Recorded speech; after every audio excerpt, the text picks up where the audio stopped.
Right, a very good morning to you. Wednesday, the 27th of January. Time is flying by. We're really nearly at the end of the month now, nearly into February, and hopefully we'll see you soon.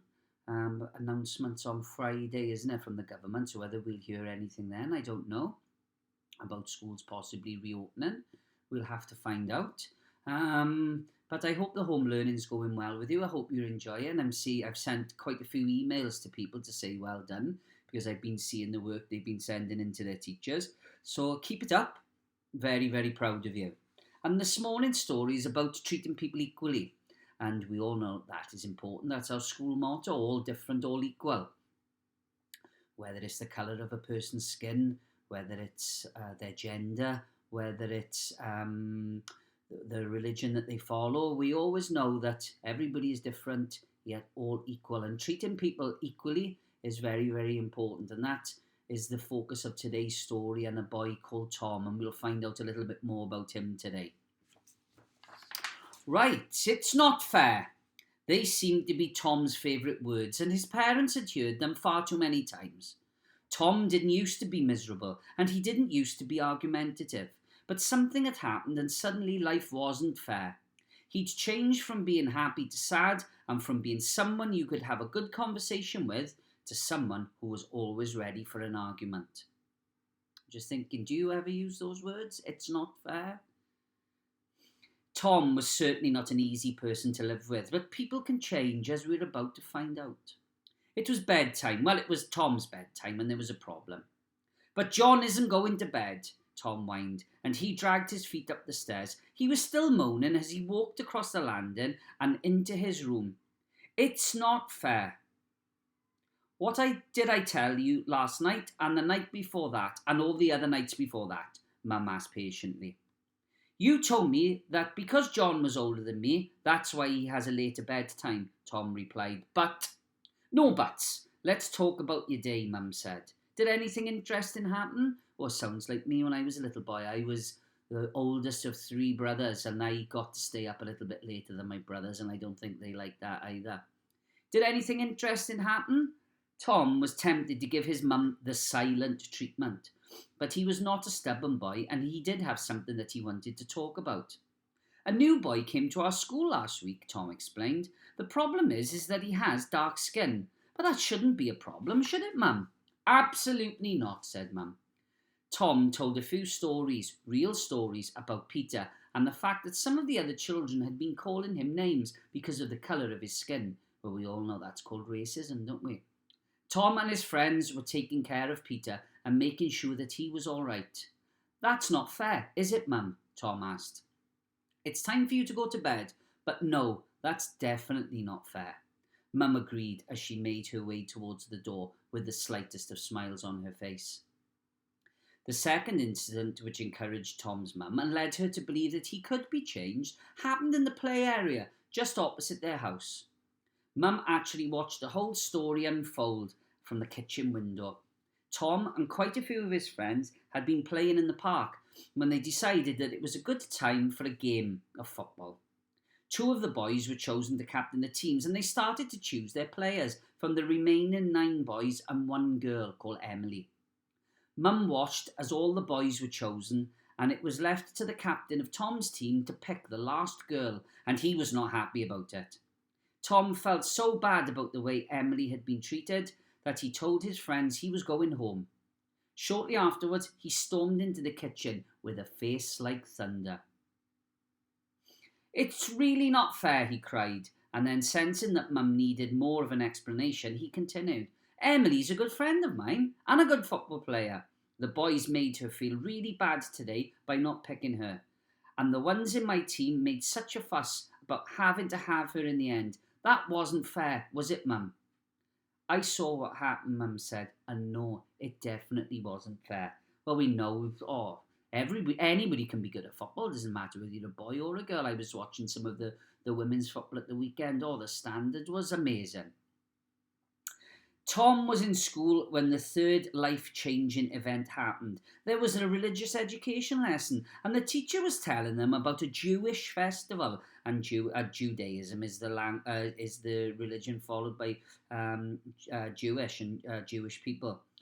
She showed them a video clip of Jews in this country and abroad celebrating one of their most special days of the year. They have rules that they need to follow, and they could go to the synagogue to meet with other Jews.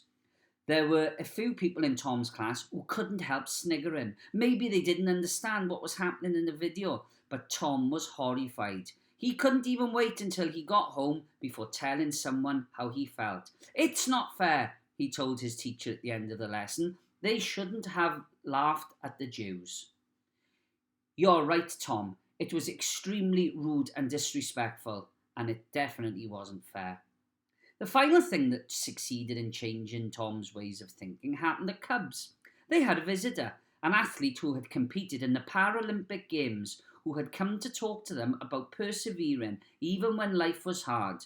He spent most of his life in a wheelchair, and he had to learn to use the strength in his hands and arms to play sport. And we know the Paralympics are the big Olympics that they have at just after the Olympics every 4 years, where people who've got disabilities, perhaps they may have problems with their arms or their legs, or sometimes they may not even have arms and legs, and they take part in the sports and have put on a fantastic spectacle every 4 years.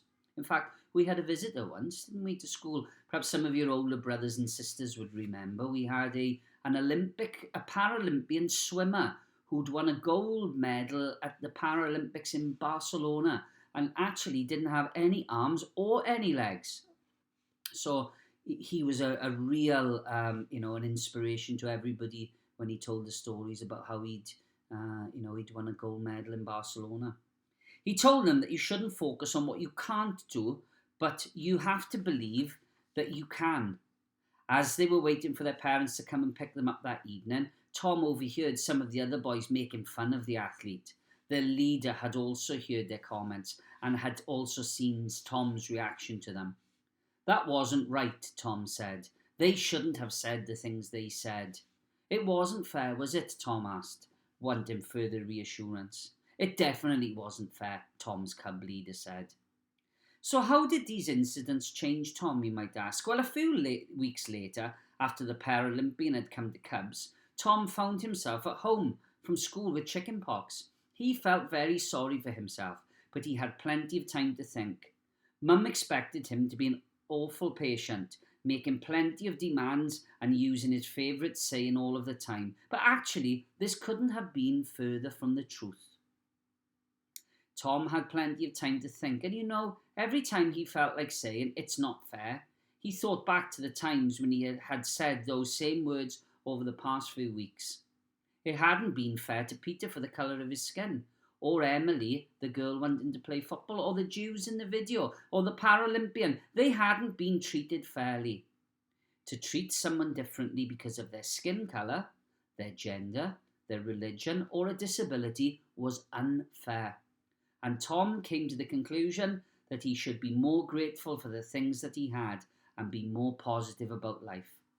Tom's parents couldn't have agreed more, and they were more than happy to have their happy, good-natured boy back again. And we've all seen things that are unfair. Sometimes we've been on the receiving end of things that are unfair. But as you know, an important part of St. Helens, all different, all equal. And we say that every day of the week, every day of the year that we're in school. That's not something we ever have to worry about in our school. But it is a message that some people need to know, especially the people in the story. So I hope you enjoyed. But to finish, as always, we'll say our school prayer. Hands together and eyes closed, and we will pray in whichever way we wish. Un, dau, tri. This is our school. Let peace dwell here. Let the rooms be full of contentment. Let love abide here. Love for one another and love for life itself. Let our school be a lovely place where all of us are caring to each other, to work our best and show our smiling face, staff and children helping one another today and always.